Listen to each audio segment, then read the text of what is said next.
बिस्मिल्लाहिर्रहमानिर्रहीम अस्सलाम वालेकुम डियर स्टूडेंट्स। मेरा नाम दानिश मजीद और आप मेरा यूट्यूब चैनल देख रहे हैं फिजिक्स विद दानिश। तो उम्मीद करता हूं बच्चों आप लोगों को जितने भी मैंने वीडियोस अपलोड किए हैं प्रीवियसली हमने फर्स्ट चैप्टर डिस्कस किया, सेकंड चैप्टर डिस्कस किया, तो आपको हर एक चीज समझ आई होगी। बच्चों आज हम लोग सेकेंड ईयर फिजिक्स का जो सेकंड चैप्टर है उसके न्यूमेरिकल्स को डिस्कस करेंगे और इसी के साथ हमारा ये चैप्टर कंप्लीट हो जाएगा। ठीक हो गया। तो बच्चों आपको कोई भी मसला क्यूरी हुआ करे तो आप लाजमी कमेंट करके मुझसे क्वेश्चन पूछा करें, मुझसे पूछा करें कि सर ये चीज ऐसे है तो ऐसे क्यों है, तो फिर मैं आपको इंशाल्लाह उसका आंसर किया करूंगा। तो अच्छा, तो आज हम लोग जो है तो बस इस चैप्टर को वाइंड अप करते हैं, न्यूमेरिकल्स डिस्कस करते हैं। 6 से 7 न्यूमेरिकल्स कोशिश करूंगा आसान से आसान तरीके से आपको एक्सप्लेन करूं, बट कोई रॉकेट साइंस नहीं है। फार्मूलाज आपको गिवन होते हैं, मैंने इंपॉर्टेंट फार्मूलाज जो कि हमने इन तमाम के तमाम फार्मूलाज की डेरिवेशन प्रीवियस चैप्टर के अंदर पूरी कर ली है, तो ये मैंने यहाँ पर लिख दी है। बस इनको यूज करके अब हम लोगों ने जस्ट न्यूमेरिकल्स को सॉल्व करना है। ठीक हो गया। रजिस्टर आपके पास होना चाहिए, पेन आपके पास होना चाहिए और उसके अलावा मोस्ट इंपॉर्टेंट आपके पास बुक होनी चाहिए। बुक क्यों होनी चाहिए? बिकॉज कि मैं यहाँ पे मेरे पास लैपटॉप पे ओपन बुक है, मैं यहाँ से स्टेटमेंट पढ़ूंगा, इधर सोल्यूशन करूंगा। मैं यहाँ पे स्टेटमेंट नहीं लिखने वाला। आपके पास बुक होगी तो आपको पता होगा कि स्टेटमेंट में क्या कहा जा रहा है, क्या रिक्वायर्ड है, क्या गिवन है और हम इसको कैसे सॉल्व करेंगे। ठीक हो गया। तो सुबह सुबह का टाइम है, ब्रेकफास्ट करके आया हूँ मैं भी, तो बस फ्रेश मूड के साथ अब हम इस लेक्चर को डिस्कस करेंगे। तो अच्छा, बगैर कोई टाइम वेस्ट किए बढ़ते हैं न्यूमेरिकल्स की तरफ। तो आज का जो हमारा है न्यूमेरिकल नंबर 1, न्यूमेरिकल नंबर 1 क्या कह रहा है बच्चों? न्यूमेरिकल नंबर 1 कह रहा है कि the mass of helium atom is 6.64 cross 10 power -27। मतलब मास कितना है? Mass is 6.64 cross 10 power -27 KG. हमें मास गिवन है। सेकंड, उसके बाद हमें क्या गिवन है जी? कहते हैं कि calculate the root mean square velocity. मतलब कि हमने वीआरएमएस फाइंड करनी है। ठीक है, वीआरएमएस हमने फाइंड करनी है। उसके बाद क्या है जी कि एटम इन गैस है temperature of 15 degree centigrade. Temperature given है बच्चों 15 डिग्री सेंटीग्रेड। तो अब हम लोग इसको केल्विन में कन्वर्ट कर देते हैं, तो +273, तो that will be equals to 288 kelvin. ठीक हो गया। ये अब देखिए हमें क्या क्या गिवन है बच्चों। वीआरएमएस फाइंड करनी है, एक फार्मूला ये है, एक फार्मूला ये है। अब डेटा पे डिपेंड करता है कि इन दोनों में से कौन सा फार्मूला यूज होगा। तो यहाँ पे देखो जी 3kT/m और 3RT/m। अब ये वाला m जो है that is for molar mass, that is for given mass. तो गिवन मास यहाँ पे है, टेम्परेचर है, तो ये वाला फार्मूला यूज होगा। ठीक हो गया बच्चों। हम यूज कर लेंगे जी VRMS equals to under the root 3kT/m। अब k की वैल्यू होगी 1.38 cross 10 power -23 joule per kelvin. ये 3k की वैल्यू है। ठीक है, और ये कांस्टेंट होती है। अब आपने जस्ट बच्चों यहाँ पे वैल्यू पुट कर देनी है। VRMS equals to under the root 3, अपनी जगह पे k की वैल्यू आ जाएगी जी 1.38 क्रॉस 10 पावर -23। उसी के साथ आगे आ जाएगी t है 288 डिवाइडेड बाय मास। मास कितना है बच्चों? मास है जी हमारे पास 6.64 क्रॉस 10 पावर -27 kg। ये आ गया। अब आपने सिंपली बच्चों इन सबको ऊपर वाली वैल्यूज को मल्टीप्लाई कर देना है। कैलकुलेटर आपके पास है, आपने इनको मल्टीप्लाई कर लेने के बाद ये नीचे वाली वैल्यू पे इसको डिवाइड कर देना है। जब आप डिवाइड कर लोगे तो फिर आपके पास इसका और फिर उसका अंडर रूट ले लेना है। अब VRMS इक्वल्स टू, मैंने कैलकुलेशंस भी पहले करके रखी हुई है ताकि कोई डिले ना आए, वीडियो ज्यादा लेंथी ना हो जाए। तो 1.19 क्रॉस 10 पावर, जब आप इन सारों को मल्टीप्लाई करोगे तो आपके पास ये वैल्यू आ जाएगी -20। ठीक है, और आप फिर इसको डिवाइड कर दोगे 6.664 क्रॉस 10 पावर -27। ठीक हो गया। इस पे जब आप डिवाइड कर लोगे तो फिर आपके पास यहां से वैल्यू आ जाएगी under the root 1.79 cross 10 power 6। यहां से 6 वैल्यू आ गई। अब जस्ट आपने इसका स्क्वायर रूट ले लेना है, इसी वैल्यू का आपने अंडर रूट ले लेना है। स्क्वायर रूट ले लेंगे तो आपके पास VRMS की वैल्यू बन जाएगी VRMS equals to what? VRMS equals to 1.34, VRMS equals to 1.34 cross 10 power 3 metres per second. ये अब आपके पास आ गई है मीटर पर सेकेंड में। इसी वैल्यू को अगर आप किलोमीटर में लिखना चाहें तो 1.34 किलोमीटर पर सेकेंड। ठीक हो गया। यहाँ पे देखे 10 पावर 3 है, तो 10 पावर 3 मीटर पर सेकंड, और उसी 10 पावर 3 को किलो में कन्वर्ट कर दे तो किलोमीटर पर सेकंड। ये हमारे पास है न्यूमेरिकल नंबर 1। अब बढ़ते हैं न्यूमेरिकल नंबर 2 की तरफ। दूसरा न्यूमेरिकल में क्या कहते हैं कि eight which temperature will the root mean square velocity of oxygen molecule become equal to the escape velocity of the earth 11.2 kilometers per second. Mass of one molecule of oxygen is 5.3 gross ton power minus 26 kg and Boltzmann constant K equals to 1.38 gross ton power minus 23 joule per Kelvin. ये हमें statement given है। Statement में हमें कह रहे हैं कि आपने वो वेलोसिटी फाइंड करनी है। हमें क्या कह रहे हैं कि एट विच टेम्परेचर, हमने वो टेम्परेचर फाइंड करना है कि जिस टेम्परेचर के ऊपर हमारे पास जो ऑक्सीजन मॉलिक्यूल की जो वेलोसिटी है वो स्केप वेलोसिटी ऑफ अर्थ के एग्जैक्टली इक्वल हो जाए। ठीक हो गया, हमने वो टेम्परेचर फाइंड करना है। ठीक है, अच्छा मैं इसको मिटा दूं। अच्छा जी, इसको मिटा देते हैं यहां से। अच्छा जी, अच्छा आगे देखते हैं सेकंड नंबर न्यूमेरिकल। अच्छा ये सेकंड न्यूमेरिकल है, न्यूमेरिकल नंबर 2। न्यूमेरिकल नंबर 2, अब देखिए गिवन क्या क्या है बच्चों। गिवन है कि तो हमें एस्केप वेलोसिटी गिवन है, वेलोसिटी इसके आगे ई एस्केप लिख लेते हैं। ठीक है, एस्केप वेलोसिटी गिवन है दैट इज 11.2 किलोमीटर पर सेकंड, और यही हमारे पास क्या बन सकती है 1 पॉइंट, इसको हम यू कर देंगे 1.12 क्रॉस 10 पावर किलो क्या होता है 10 पावर 3 होता है। ठीक है, और एक पॉइंट हमने इसको आगे ले आए हैं तो ये 1 ये ऐड हो जाएगा तो 10 पावर 4 मीटर पर सेकेंड। ठीक हो गया, ये हमारे पास स्केप वेलोसिटी आ गई। उसके बाद हमें मास ऑफ मॉलिक्यूल गिवन है that is 5.3 cross 10 power minus 26 10 power minus 26 kg, ये हमें गिवन है। अच्छा उसके बाद हमें गिवन है के की वैल्यू, के कांस्टेंट जो हमें गिवन है that is what 1.38 cross 10 power minus 23 joule per kelvin.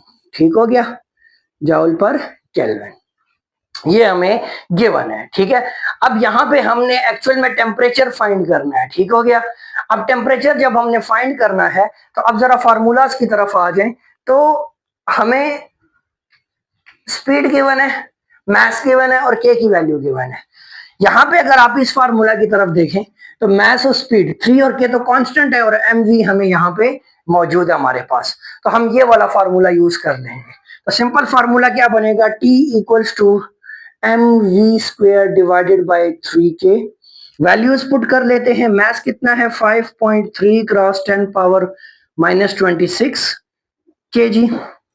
अच्छा साथ में v की वैल्यू है 1.12 cross 10 power 4 metres per second, और ऊपर इसका स्क्वायर और डिवाइडेड बाय हमारे पास 3 इंटू के की वैल्यू है 1.38 cross 10 power minus 23 joule per kelvin. सही हो गया। अब आपने क्या करना है, इनको मल्टीप्लाई कर देना है सबको। ठीक है, तो हम जब ये ऊपर वाली वैल्यूज को मल्टीप्लाई करेंगे तो ये हमारे पास बन जाएगा T equals to 6.64 cross 10 power minus 18। ठीक हो गया, ये आपने कैलकुलेटर में इनको ऐड कर लेना है, मैंने कैलकुलेशंस पहले से कर रखी हैं। आपने क्या करना है, इन दोनों को सॉरी इस वैल्यू को लेना है, इसका स्क्वायर ले लेंगे, जो वैल्यू आएगी उसको फिर आप इससे मल्टीप्लाई कर देंगे। ठीक हो गया, तो आपके पास आ जाएगा 6.64 cross 10 power minus 18 divided by, अब आपने इस वैल्यू को 3 से मल्टीप्लाई कर देना है तो यहाँ से आ जाएगा 4.14 cross 10 power 23, 4.14 cross 10 power minus 23। अच्छा ठीक हो गया। अब आपने क्या करना है, इन दोनों वैल्यूज को डिवाइड कर लेना, तो यहां से आपके पास जो टेम्परेचर की वैल्यू बनेगी बच्चों वो अप्रोक्सीमेटली इक्वल बनती है, temperature is approximately equals to 1.6 cross 10 power 5 kelvin. 1.6 cross 10 power 5 kelvin, मतलब ये वो टेम्परेचर है जो आप प्रोवाइड करोगे ऑक्सीजन के मॉलिक्यूल्स को, तो उनकी जो वेलोसिटी है, जो स्पीड है, वो नियरली स्केप वेलोसिटी के इक्वल हो जाएगी। ठीक हो गया। अच्छा ये हमारे पास क्या है बच्चों, न्यूमेरिकल नंबर 2। अब न्यूमेरिकल नंबर 3 को देखते हैं कि न्यूमेरिकल नंबर 3 क्या कहता है कि the mass of a molecule of a gas is 6.4 cross 10 power minus 27 kg. Calculate root mean square speed of gas molecule and kinetic per molecule at temperature of 400 kelvin. मतलब इसमें हम लोगों ने दो चीजें फाइंड करनी है बच्चों. न्यूमेरिकल नंबर 3 जो है ना 3, इसमें एक तो हमने VRMS फाइंड करनी है और एक हमने काइनेटिक एनर्जी फाइंड करनी है. ठीक हो गया, ये दो चीजें हमने फाइंड करनी है. अच्छा, आप जरा अब यहाँ पे देखें तो एक हमें गिवन है इसका मास ऑफ मॉलिक्यूल हमें गिवन है 6.4 cross 10 power minus 27, 6.4 cross 10 power minus 27 kg मास गिवन है. और टेम्परेचर हमें गिवन है विच इज 400 केल्विन. 400 केल्विन हमें टेम्परेचर गिवन है. ठीक हो गया. अब हमें क्या क्या गिवन है देखें. M गिवन है, T गिवन है, K हमारे पास कांस्टेंट होता है, K की वैल्यू भी लिख लें 1.38 क्रॉस 10 पावर माइनस 23 जूल पर केल्विन. ठीक हो गया, ये हमारे पास K की वैल्यू आ गई. अच्छा, अब आप देखें तो हमने क्या फाइंड करना है, VRMS. RMS फाइंड करना है, बट हमें मास और टेम्परेचर गिवन है तो ये वाला फार्मूला लग जाएगा. ठीक हो गया, 3kT डिवाइडेड बाय M. तो हम सिंपली क्या कर लेंगे, यहाँ पे फार्मूला लगा लेते हैं 3T equals to 3kT divided by M और इसका अंडर द रूट. ठीक है. अब बच्चों यहाँ पे क्या करना है, वैल्यूज पुट कर देनी है. तो सॉरी, यहाँ पे T नहीं है, वो है VRMS है. सॉरी हो जाता है, गर्मी ज्यादा है ना. तो VRMS equals to under the root 3 into K की वैल्यू है 1.38 क्रॉस 10 पावर माइनस 23 और टेम्परेचर हमें गिवन है 400 केल्विन डिवाइडेड बाय मास हमें गिवन है कितना गिवन है जी, 6.4 क्रॉस 10 पावर माइनस 27 kg. ठीक हो गया, ये हमें मास गिवन है. अब जस्ट आपने ऊपर वाली तमाम वैल्यूज को मल्टीप्लाई कर देना है, जो भी वैल्यू है इसको इस पे डिवाइड कर देना है और उसके बाद आपने उसका स्क्वायर रूट ले लेना है. ठीक हो गया. तो जब आप ये सारे के सारे स्टेप कर लेंगे तो मैं डायरेक्टली कर लेता हूं VRMS इक्वल्स टू, अच्छा यहाँ पे वैल्यू आ जाएगी जी, ऊपर वाली दो वैल्यूज को मल्टीप्लाई करें तो ये बन जाएगा 1.656 cross 10 power minus 20, 1.656 cross 10 power minus 20 divided by 6.4 cross 10 power minus 27, ये आ गया. अब आपने इन दोनों को डिवाइड करके इसका सिंपल स्क्वायर रूट ले लेना है. ठीक है. तो यहाँ पे मैं डायरेक्टली VRMS की वैल्यू लिख लेता हूँ कि यहाँ से फिर आपके पास जो VRMS की वैल्यू आएगी that is approximately 1.6 cross 10 power 3 metres per second. ठीक हो गया, ये हमारे पास आ गई VRMS की वैल्यू. किस चीज की वैल्यू, VRMS की वैल्यू. ठीक हो गया. अच्छा, अब हमने यहाँ पे तो VRMS की वैल्यू निकाली है. अब काइनेटिक एनर्जी के लिए, अच्छा काइनेटिक एनर्जी का फार्मूला मैंने नहीं लिखा हुआ, तो काइनेटिक एनर्जी के लिए जो फार्मूला यूज होता है that is kinetic energy equals to 3/2 KT. हाँ गुड, 3/2 KT याद था. हाँ, क्या बात है. अच्छा, आ जाते हैं जी, ये फार्मूला यहाँ पे यूज होगा. अब टेम्परेचर हमें गिवन है, K कांस्टेंट है, बाकी सारी वैल्यूज कांस्टेंट है, तो सिंपल इस फार्मूला को यूज कर लेंगे. अच्छा जी, हमने क्या फाइंड करना है जी, काइनेटिक एनर्जी 3/2 KT. ठीक हो गया. अच्छा, kinetic energy equals to 3/2 K 1.38 cross 10 power minus 23 और T जो है दैट इज 400. ठीक हो गया. अब आपने जस्ट इन दोनों को मल्टीप्लाई कर दें, फिर 3 के साथ मल्टीप्लाई कर दो, फिर जो भी वैल्यू है इसको 2 पे डिवाइड करते हैं. ठीक हो गया. कैलकुलेटर आपके पास है तो आपने वहां से ये कैलकुलेशन कर लेनी है. मैं डायरेक्टली यहां से इसका आंसर लिख लेता हूं that is 8.3 cross 10 power 21, 8.3 cross 10 power minus 21 joule. ये हमारे पास इसकी काइनेटिक एनर्जी आ जाएगी. ये हमारे पास आ गई क्या, काइनेटिक एनर्जी. हमने दो चीजें फाइंड करनी थी. हमने गिवन टेम्परेचर के ऊपर हमें मास गिवन था, एक टेम्परेचर है 400 केल्विन, उसके ऊपर हमें एक पार्टिकल्स का मास गिवन है. तो हमने क्या करना है, उसके लिए एक VRMS की वैल्यू फाइंड करनी थी जो कि हमने ये फाइंड की, एक हमने काइनेटिक एनर्जी की वैल्यू फाइंड करनी थी जो कि ये फाइंड की. ठीक हो गया. अच्छा, अब न्यूमेरिकल नंबर 4 की तरफ बढ़ते हैं. अच्छा जी, ये साथ साथ आप लोग नोट करते जाएं, ठीक हो गया। जहां पे जिससे कोई पॉइंट मिस हो जाए तो वो खैर वीडियो को स्टॉप करके फिर वहां से आगे कंटिन्यू कर लें, ठीक हो गया। अच्छा जी बच्चों, अब आते हैं जी न्यूमेरिकल नंबर 4 की तरफ। न्यूमेरिकल नंबर 4 की स्टेटमेंट क्या है जी, कि न्यूमेरिकल नंबर 4 कहता है कि एट विच टेम्परेचर, मतलब कि सीधी सीधी बात कि हमने क्या फाइंड करना है, टेम्परेचर फाइंड करना है, ठीक हो गया। द रूट में square speed of gas molecule become double than its speed at 27 degree centigrade, ठीक हो गया। हमें वो टेम्परेचर फाइंड करना है कि जिसके ऊपर रूट मीन स्क्वायर स्पीड जो है, मतलब हमारे पास एक गैस है 27 डिग्री सेंटीग्रेड के ऊपर, लेट सपोज आप कंसीडर कर लें मेरे पास इस कंटेनर में गैस है, ठीक हो गया। इनिशियली इसका टेम्परेचर 27 डिग्री सेंटीग्रेड है, ठीक है। तो इसकी जो वेलोसिटी होगी वो v1 हो जाएगी, ठीक है। अब मुझे क्या करना है, इस टेम्परेचर को इंक्रीज करना है। कितना इंक्रीज करना है, इतना इंक्रीज करना है कि मेरे पास ये जो v2 वेलोसिटी हो वो डबल ऑफ v1 हो जाए। सिंपल सी बात ये है, 2 टाइम्स ऑफ v1 हो जाए। तो उसके लिए जो टेम्परेचर, अब इस कंडीशन के लिए जो टेम्परेचर रिक्वायर्ड है वो हमने क्या करना है, फाइंड करना है, ठीक हो गया। स्टेटमेंट की समझ आई होगी। अच्छा, अब देखते हैं कि इसमें हम इस क्वेश्चन को कैसे सॉल्व कर लेंगे। तो सिंपल सी बात है, पहले गिवन डेटा लिखें। तो इनिशियल टेम्परेचर हमें गिवन है न्यूमेरिकल नंबर 4, ठीक हो गया। टेम्परेचर गिवन है 27 डिग्री सेंटीग्रेड, इसको केल्विन में कन्वर्ट करते हैं तो 27 प्लस 273 इक्वल्स टू, तो ये बन जाएगा 80 और 290 नहीं 300, तो ये बन जाएगा जी 300 केल्विन। अच्छा, 300 केल्विन टेम्परेचर आ गया। उसके बाद इसको आप T1 कह दे, क्योंकि T2 हमने वो ये वाला टेम्परेचर हमें गिवन है T1, हमने T2 जो है तो वो फाइंड करना है जिस टेम्परेचर के ऊपर ये कंडीशन अप्लाई हो, ठीक हो गया। अच्छा, अब सिंपली आपने क्या करना है जी बच्चों,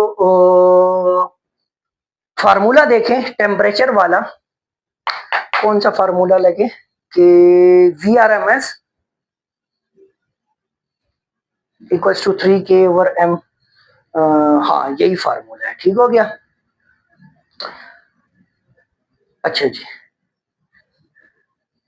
अच्छा बच्चों देखिए हमारे पास जो फार्मूला गिवन है, सिंपल सी कंडीशन है कि V2 जो होगी, एक ये भी लिख लें कि 2 टाइम्स ऑफ V1 हो जाएगी, ठीक हो गया। और उसके अलावा हमें जो भी चीजें रिक्वायर्ड हुई तो हम आगे फिर इसमें देख लेंगे, ठीक है। फार्मूला यूज करते हैं कि VRMS equals to 3KT under the root 3KT divided by m, ठीक है। अच्छा, अब देखें हमें इस कंटेनर के अंदर जो मास गिवन है गैस का, तो ना तो वो इंक्रीज हो रहा है ना डिक्रीज हो रहा है, ठीक है। तो मतलब कि मास, चूंकि हमें पता है कि किसी भी मैटर की जो है तो मास एक कांस्टेंट क्वांटिटी होती है, तो इस वजह से यहाँ पे ये भी कांस्टेंट है, ये भी कांस्टेंट है, ये भी कांस्टेंट है, ठीक है। हम लोग VRMS proportional to under root T लिख सकते हैं, मतलब कि VRMS को टेम्परेचर का ये रिलेशन है, ठीक हो गया। अच्छा, अब from given condition, from given condition, अब गिवन कंडीशन क्या है, गिवन कंडीशन है V2 इक्वल्स टू 2V1। तो हम अगर इसको नीचे डिवाइड कर दें तो V2 divided by V1 equals to 2 हो जाएगा, ठीक हो गया। ये चीज बन गई हमारे पास।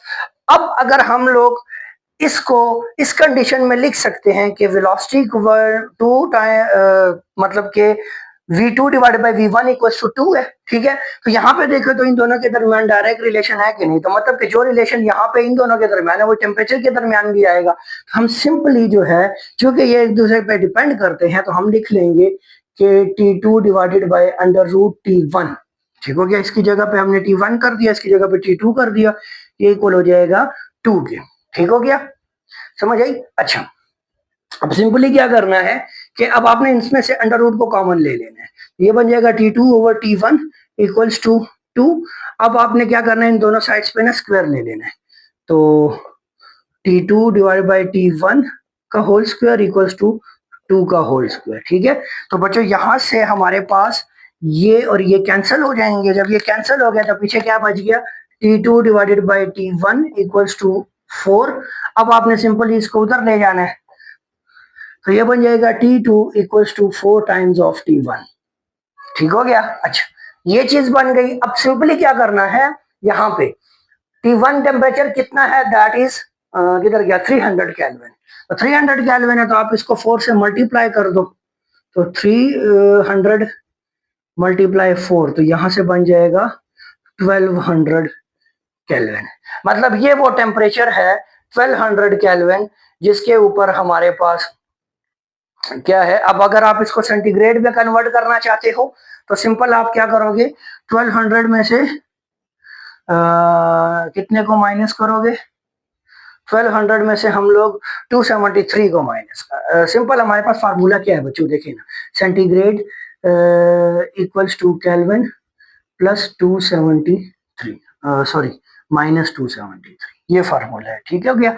तो सेंटीग्रेड इक्वल्स टू ये कितना है 1200 माइनस 273, और यहां से हमारे पास सेंटीग्रेड में टेम्परेचर बन जाएगा 927, हाँ 927 डिग्री सेंटीग्रेड। ये तो मतलब कि हमारे पास टेम्परेचर है 27 डिग्री सेंटीग्रेड, उसके ऊपर जो स्पीड है V1, अगर आप इस V1 को डबल करना चाहते हो और उसके लिए डेफिनेटली आपको इसका टेम्परेचर इंक्रीज करना होगा, और वो टेम्परेचर कितना इंक्रीज होगा तो ताकि वो उसकी जो इनिशियल स्पीड है उसके डबल स्पीड पे वो मॉलिक्यूल्स पहुंच जाए, तो आपने 27 से उसको 927 पे जब लेके जाओगे उसका टेम्परेचर, तो तब वो मॉलिक्यूल्स एग्जैक्टली जो उनकी इनिशियल 27 के ऊपर जो उनकी स्पीड है उसके डबल स्पीड के साथ वो यहाँ पे मूव करने लग जाएंगे। ठीक हो गया, उम्मीद करता हूँ पॉइंट की समझ आई होगी, ठीक है। अच्छा, अब बात करते हैं न्यूमेरिकल नंबर 5 की, ठीक हो गया। न्यूमेरिकल नंबर 5 क्या कहता है, determine the root mean square speed of argon. पहले मैं ये मिटा दूं यहां से,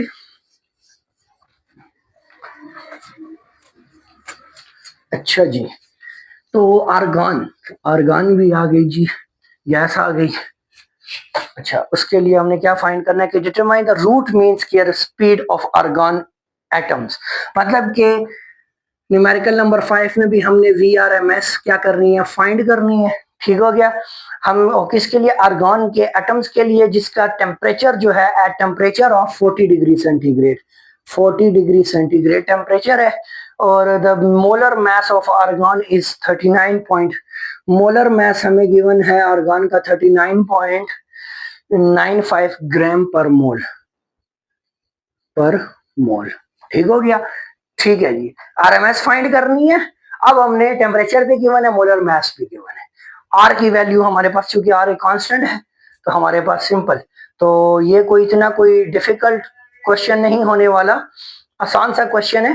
अच्छा, टेम्परेचर को आपने पहले केल्विन में कन्वर्ट कर देना है, तो ये क्या बन जाएगा 273 प्लस 40, तो यहाँ से बन जाएगा हमारे पास ये बन जाएगा जी कितना 313 केल्विन, ये हमारे पास इसका टेम्परेचर बन गया।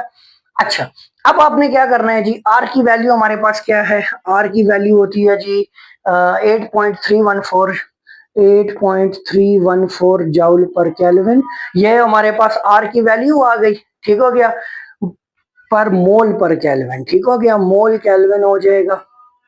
अच्छा, आगे जो है हमारे पास फार्मूला भी यहाँ पे कौन सा लगेगा, तो हमारे पास फार्मूला लगेगा जी ये वाला, क्यों, क्योंकि यहाँ पे अब हमें, पहले हम लोग VRMS फाइंड करते थे, हमें टेम्परेचर के साथ गिवन मैस गिवन होता था, हमें एक अमाउंट ऑफ मैस गिवन होता था कि आपके पास इतने मैस की गैस है और आप उसके लिए VRMS की वैल्यू फाइंड करें एट दिस टेम्परेचर, ठीक हो गया। अब हमारे पास क्या है बच्चों कि अब हमें टेम्परेचर तो गिवन है बट उसके साथ मोलर मास गिवन है, ठीक हो गया। अब हमारे पास गिवन मतलब क्वांटिटेटिव मास गिवन नहीं है, मोलर मास गिवन है, ठीक हो गया। अच्छा, तो सिंपली यहाँ पे आप ये फार्मूला यूज कर लेंगे कि VRMS equals to under the root 3RT divided by capital M, ठीक हो गया। अच्छा जी, VRMS equals to under the root 3, R की वैल्यू है जी 8.314, और R के बाद T टेम्परेचर गिवन है 313, और divided by molar mass given है कितना जी 339.95, ठीक है। अब आपने सिंपली क्या करना है बच्चों, इन तीनों वैल्यूज को आपस में मल्टीप्लाई कर देना है। जब आप इनको मल्टीप्लाई करोगे तो मल्टीप्लाई कर लेने के बाद आपने जस्ट इसको क्या कर देना है। अच्छा यहाँ पे आई थिंक मैंने हाँ सही है, ठीक हो गया। तो आपने जस्ट इसको मल्टीप्लाई कर देना है, ठीक है। अच्छा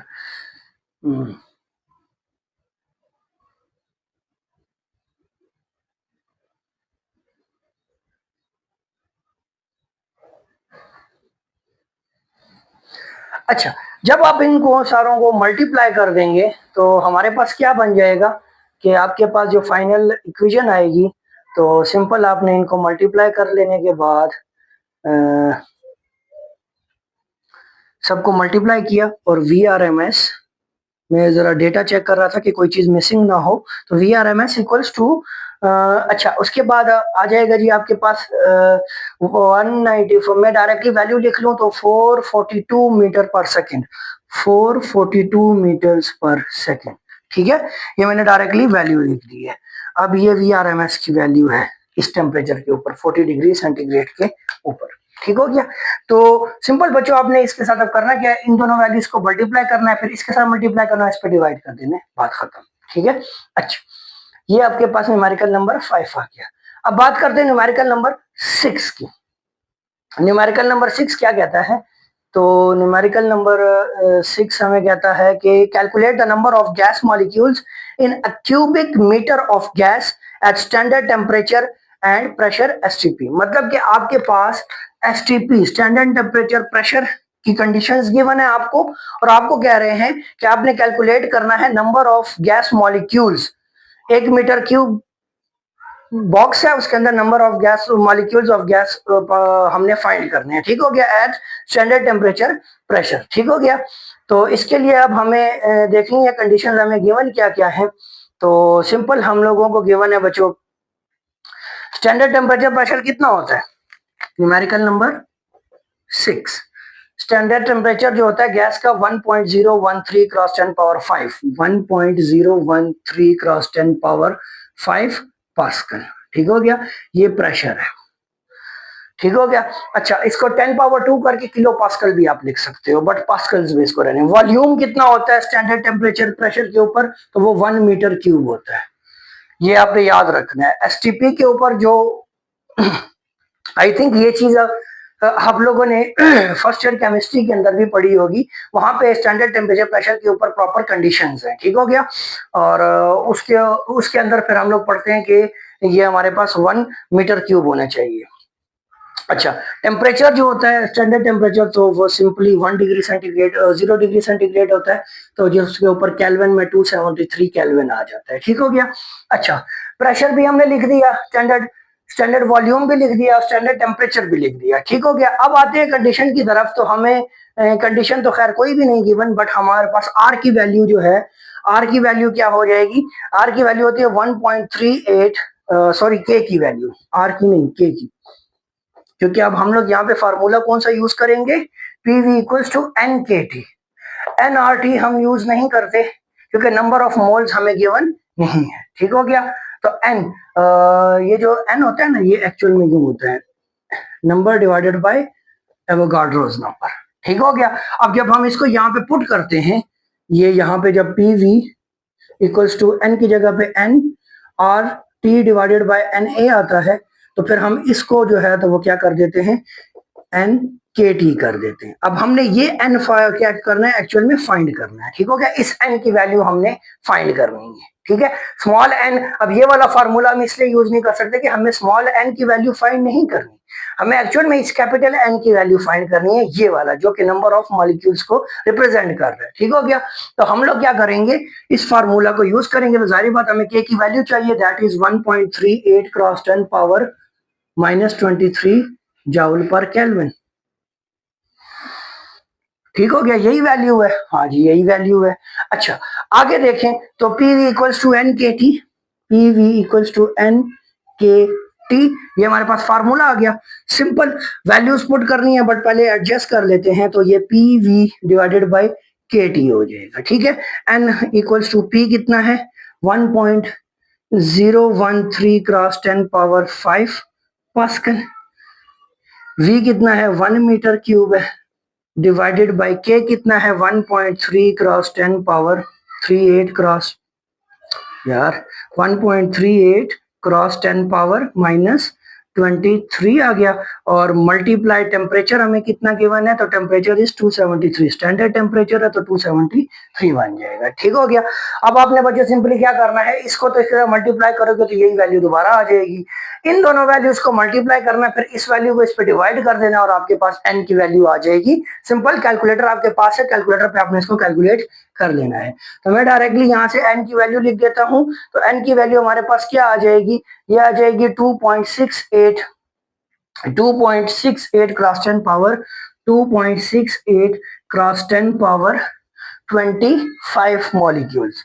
तो ये 25 मॉलिक्यूल्स, इतने मॉलिक्यूल्स जो हैं तो वो हमारे पास मौजूद हैं उसके अंदर, उस कंटेनर, उस बॉक्स के अंदर। ये हमारे पास आ गई फाइनल वैल्यू 25। अच्छा 25, ठीक हो गया बच्चों। तो ये आप अपने पास नोट करते जाएं साथ साथ, ठीक है। अच्छा, न्यूमेरिकल नंबर 7 क्या है, न्यूमेरिकल नंबर 7 बहुत लेंथी स्टेटमेंट इसकी लिखी हुई है, पता नहीं ये क्या कहते हैं कि a vessel A contain hydrogen and vessel B contain whose volume is twice of vessel A contains same mass of oxygen। अच्छा, हमारे पास इस कंडीशंस को पहले समझेंगे ना, तो फिर हमारे पास इस न्यूमेरिकल को सॉल्व करना इजी हो जाएगा। ठीक हो गया बच्चों। तो हम न्यूमेरिकल नंबर 7 की तरफ बढ़ते हैं, जो कि हमारा आज का लास्ट न्यूमेरिकल है।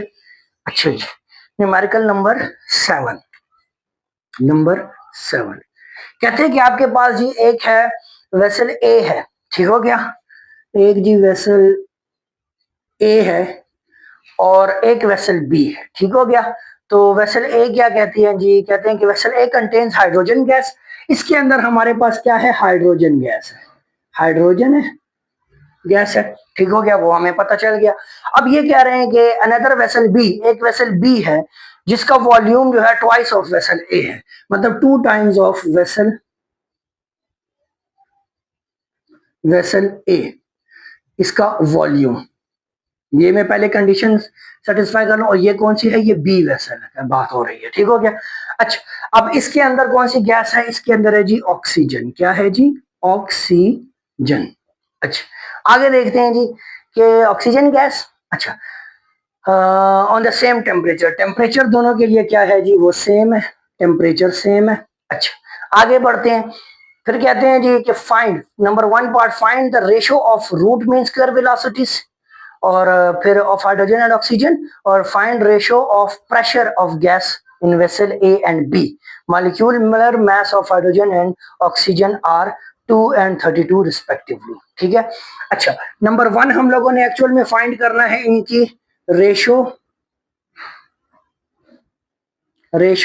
ऑफ VRMS, और सेकंड में हमने फाइंड करना है ratio of what, pressure for both gases, ठीक है। अच्छा, अब यहाँ पे जरा इस कंडीशन को देखें, कहते हैं आपके पास दो वेसल्स हैं, एक हमारे पास ए है और एक बी है, ठीक है। ए में हमारे पास हाइड्रोजन है, बी में हमारे पास ऑक्सीजन है, ठीक है। अच्छा, दोनों का टेम्परेचर सेम है। अब हमारे पास जो वेसल ए है उसका जितना वॉल्यूम है, इस बी का उसके डबल वॉल्यूम होगा, ठीक हो गया, ए से डबल वॉल्यूम है बी का। अब आपके पास ये सारी कंडीशन उन्होंने बता दी।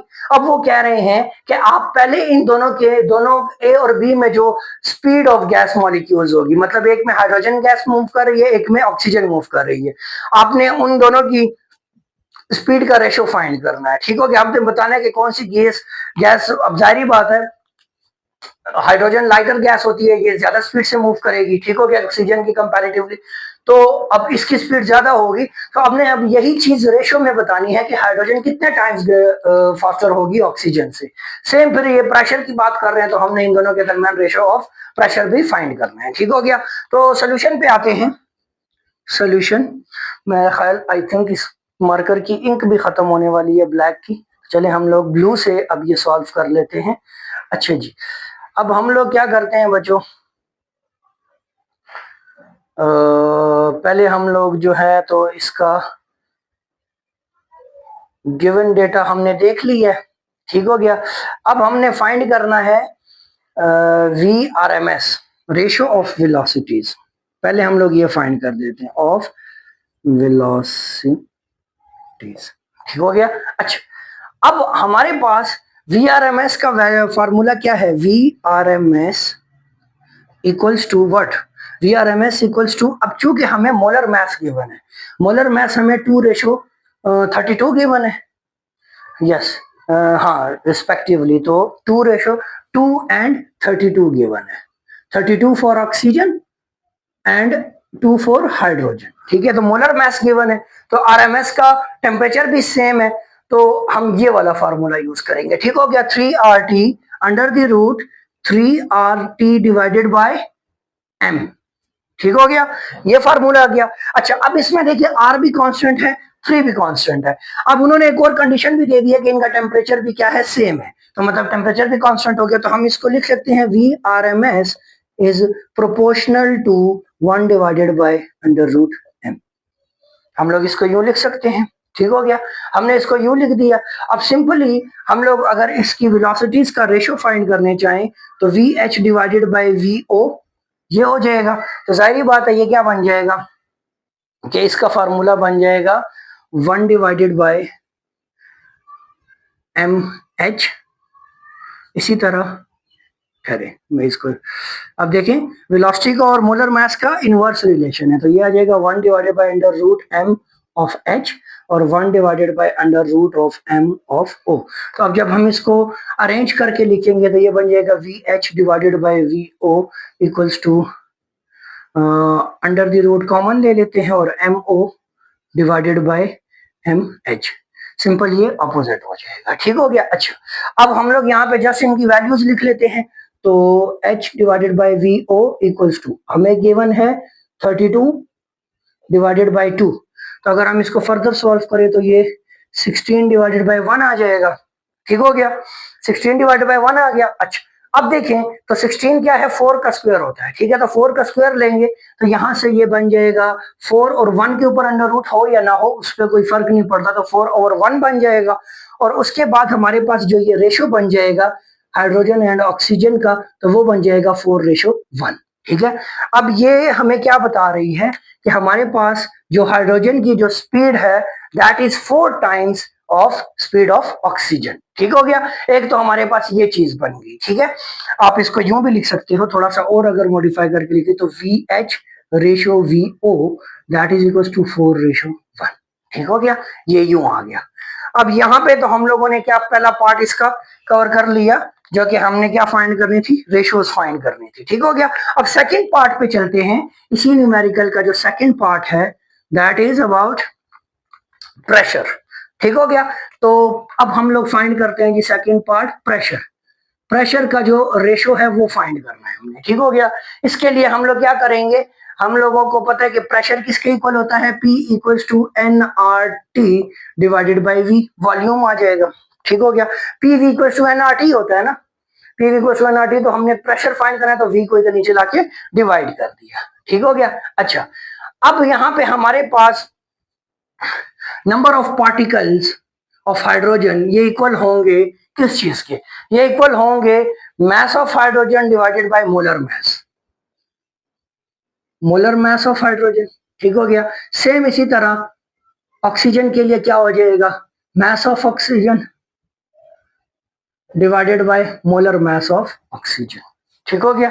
अच्छा, अब ये मास हमें एक्चुअल में गिवन नहीं है, ठीक हो गया। अच्छा, आगे क्या है, आगे हम देखते हैं कि हमने इनके दरमियान अगर हम इसका रेशो निकाले, इनके दरमियान अगर रेशो निकाले तो NH डिवाइडेड बाय NO, तो ये इक्वल हो जाएगा M divided by MH whole divide by M divided by MO। तो अब यहां से बच्चों क्या होगा कि ये मास और ये मास कैंसिल हो जाएंगे और ये ऊपर चला जाएगा, तो ये NH ओवर NO ये इक्वल हो जाएगा MO डिवाइडेड बाय MH के, ठीक हो गया। एक तो ये हमारे पास चीज आ गई।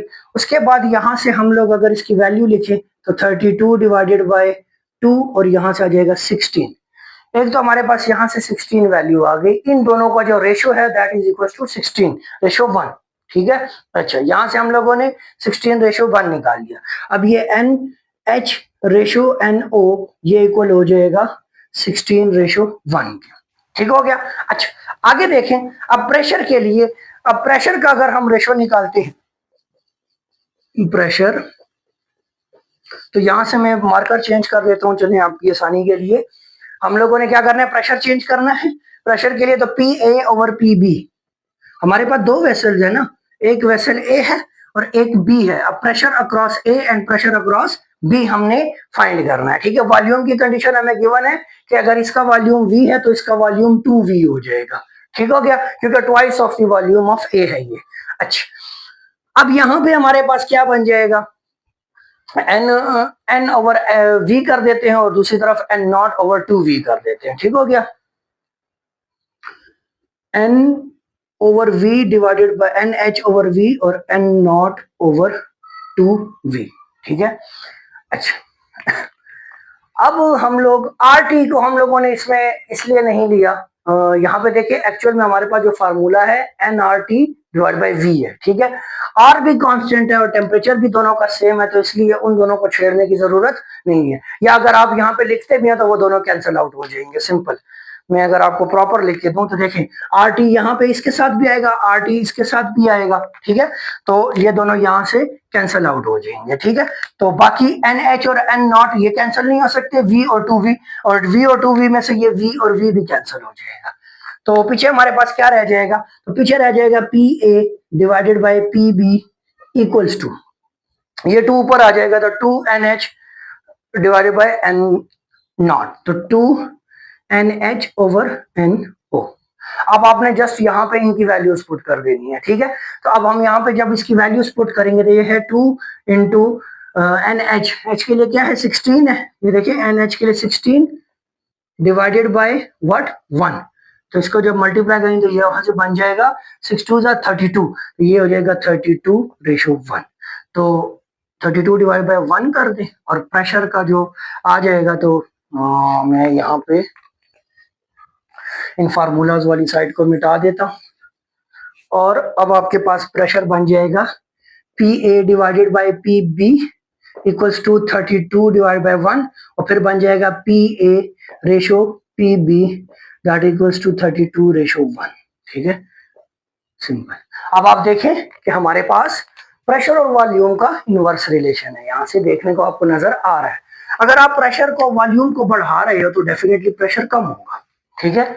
अब ए का जो वॉल्यूम है बी का वॉल्यूम उसके ट्वाइस के इक्वल है, तो इट्स मीन कि बी वॉल्यूम ज्यादा है कंपैरेटिवली टू ए के, तो इसके लिए इसकी वजह से ए का प्रेशर जो है तो वो ज्यादा होगा बी के प्रेशर से। अब वो कितना ज्यादा होगा, तो वो 32 टाइम्स ग्रेटर होगा। ठीक हो गया। तो ये आपके पास बच्चों 7 न्यूमेरिकल्स से, कोई भी मैंने हर एक पॉइंट मतलब न्यूमेरिकल इजी थे, सही थे। ये जो 7 वाला था ये थोड़ा लेंथी था, बट एग्जाम के पॉइंट ऑफ व्यू से ये इंपॉर्टेंट हो भी सकता है। तो आपको इस उम्मीद करता हूँ कि समझ आई होगी सारे न्यूमेरिकल्स की। और कोई भी क्वेश्चन हो, कोई किसी पॉइंट की समझ ना आई हो, कहीं पे वैल्यूज अगर मुझसे गलत लिखी गई हो या कोई भी ऐसी चीज हो, तो आप मुझे कमेंट करके लाजमी बताइएगा।